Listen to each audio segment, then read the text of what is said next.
Greetings and welcome to part 2 of our video walkthrough for the Capture the Flag stapler.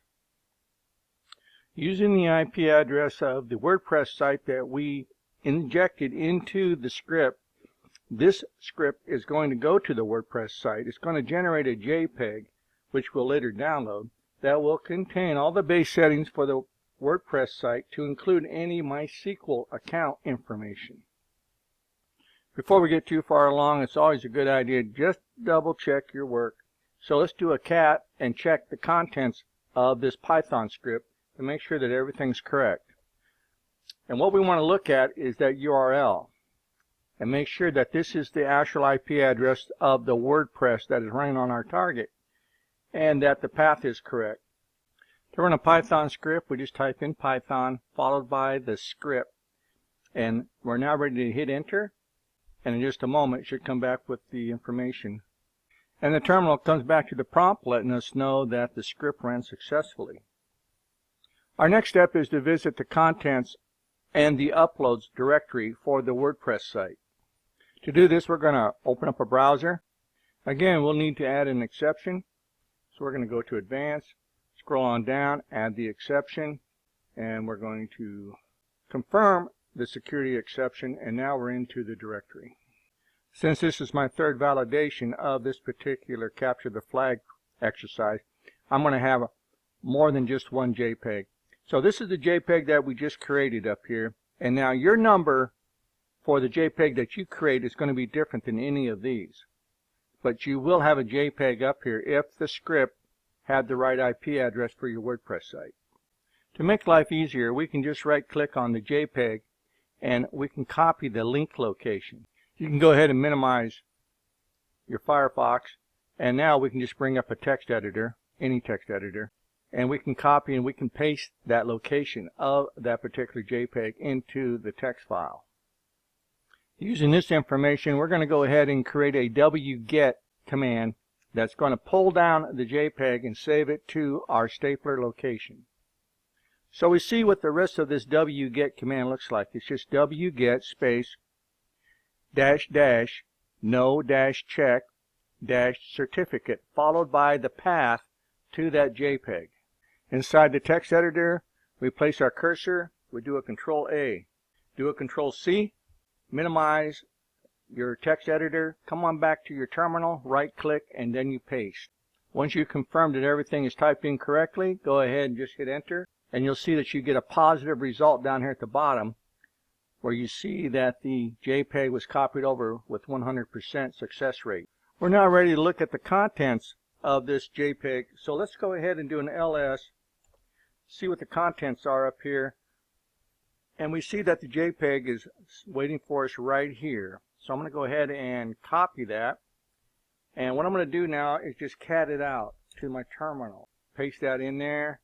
Hit enter, and now we have the information that was gathered from our WordPress site for all the Mysql information that we need to be able to log on as an administrator. We have now been able to enumerate the root credentials for the Mysql.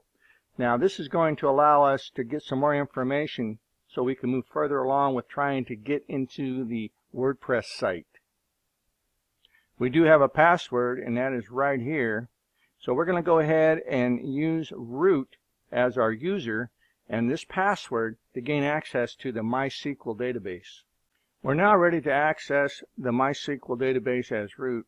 To do this, I'm going to use the Mysql command space dash u switch space the name of the user I'm going to log on as, which is root, dash p, which is for the password, and then I'm going to use a dash h followed by the IP address of the WordPress site that is running the Mysql.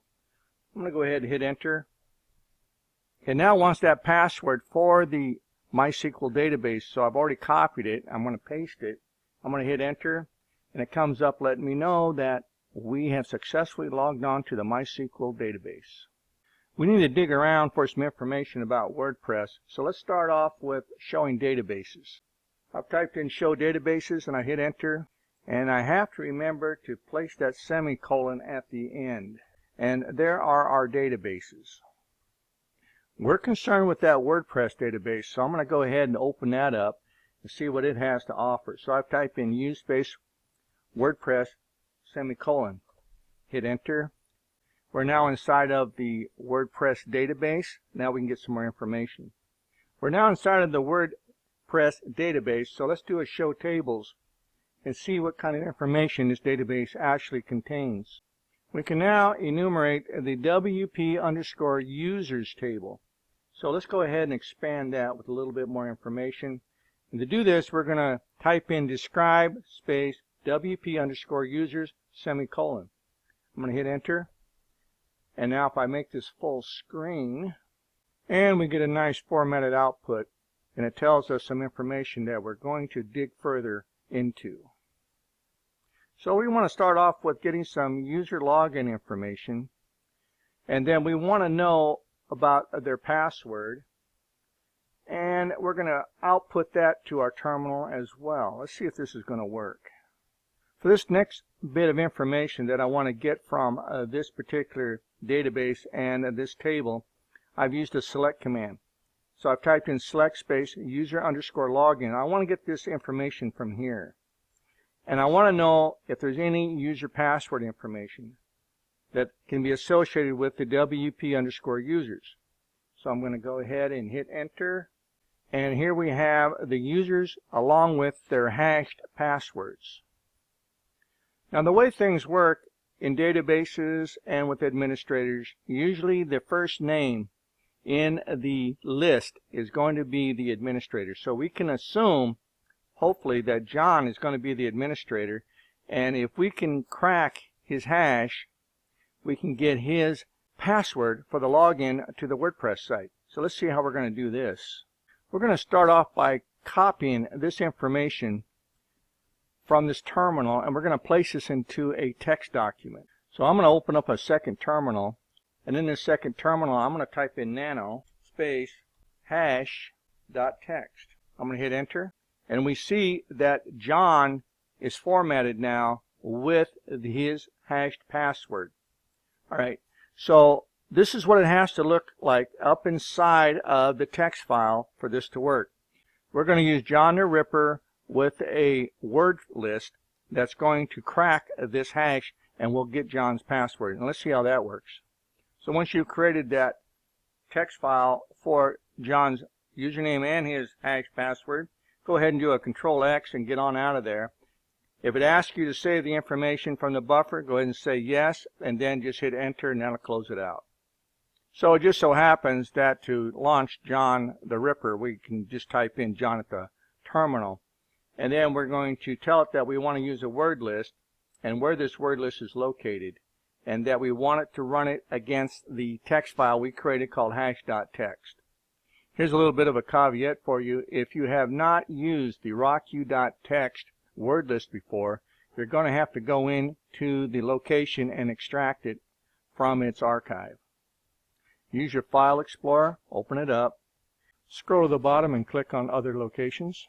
And we're going to go to Computer, and now we're going to go to the USR folder, and we're going to go into the Share, and then we're going to scroll on down to the word list. Inside the Share folder, you're going to go to Word List. From there, you're going to find the rocku.txt.gz archive, and then you can just extract that. Just right-click on it, say Extract here.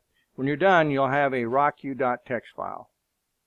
With everything in place, we're now ready to go ahead and crack that hash for the username John. And this would work a lot better if I was inside of the directory for the location of the hash.txt file. So let's go ahead and change directory back on over to my stapler and run that command one more time. Alright, now we're into the right directory where the hash.txt file is actually located. So once you have run John the Ripper against this word list and the hash.txt file, you're going to come up with the password for the user John. The password for user John in this case is incorrect. With our username and password in hand, we're now ready to attempt to log in to the WordPress site as administrator. So we're going to go ahead and visit that real quick. Now if you get lost and you can't find the login page, just backtrack on over to the blog site, and scroll on down till you come to the login option, and then that'll take you over to the WordPress login. Let's go ahead and add this another exception. Alright, so I'm going to scroll on down here, say add exception. There we go. And we're ready to log into the WordPress site, and we're going to use the user John, and the password is incorrect. And we're now logged on to the dashboard for the WordPress site. Though we did get administrative access to the WordPress console, it's not going to prove to be of much use. So we're going to move on with another exploit. To get us the shell access that we need, we're going to use the infamous PHP Reverse Shell script. We'll upload the script using our terminal, and this is going to give us enough functionality, just enough, to brute force our way into the root access that we need. This particular script that we need to get is called the PHP-Reverse Shell, and it's located up here in a little site called pentestmonkey.net. So this address, this URL, is located up inside the lab file, or you can try to copy it here. And what I'm going to do now is we're going to go visit that site, and we're going to download this particular script. Alright, so we're up here, and this is the PHP Reverse Shell. It's well known. I've already used it on a couple of other capture the flags, and it's very good. So we're going to go ahead and use it again here.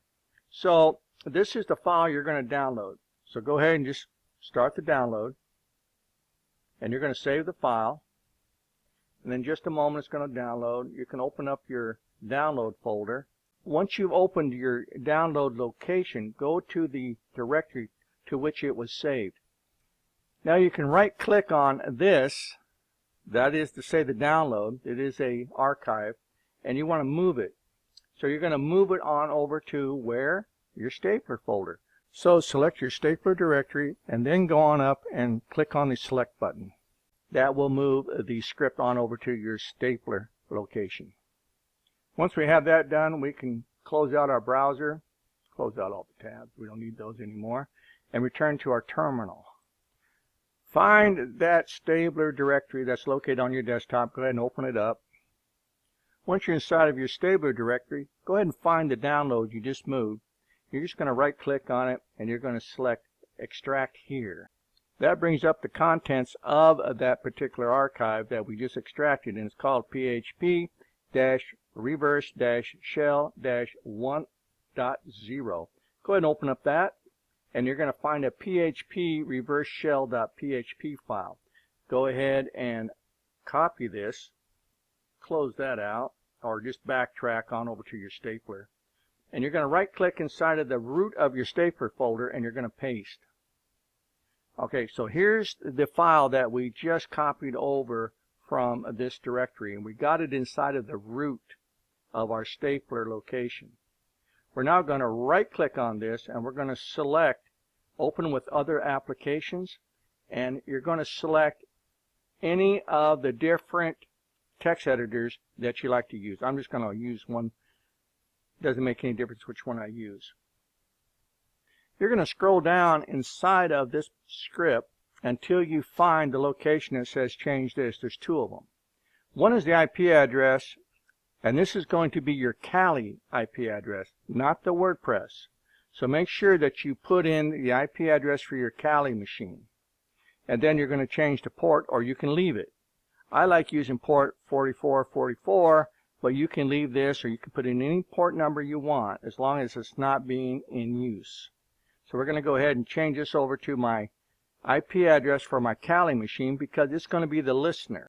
So where it says $IP address equals, I have typed in the IP address for my Kali machine. And then where it says $port equals, that is the listening port.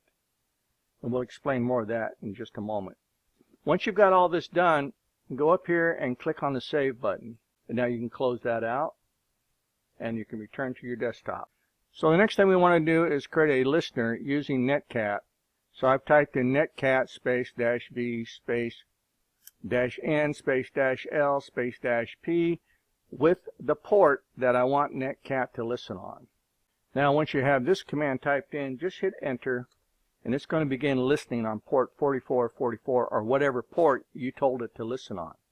So leave that listener running, and we're going to open up another terminal. I'm going to right click on the terminal icon, select new window, and this time we're going to configure a wget command to push that PHP file on up to the WordPress site. So I'm going to go ahead and I'm going to type in wget space dash dash no dash check dash certificate. This will stop it from not allowing us to upload because we can't verify the certificate for this particular location. This is the path we need to use to upload the PHP script to the WordPress site. Alright, we've already been up there one time and we've seen this JPEG. Well, we're going to go back up there and we're going to see that there's a reverse shell waiting for us. So we're going to go ahead and hit enter, and it's working. And when it gets done, we'll go back up and we'll check for that upload script. So here's our PHP file that we just uploaded. It's now present. Now here's a little trick. If you close out this website or you reboot, you're going to lose that connectivity. So just come back in here, double click on this PHP file, and that'll start the whole process of it communicating with your Netcat one more time.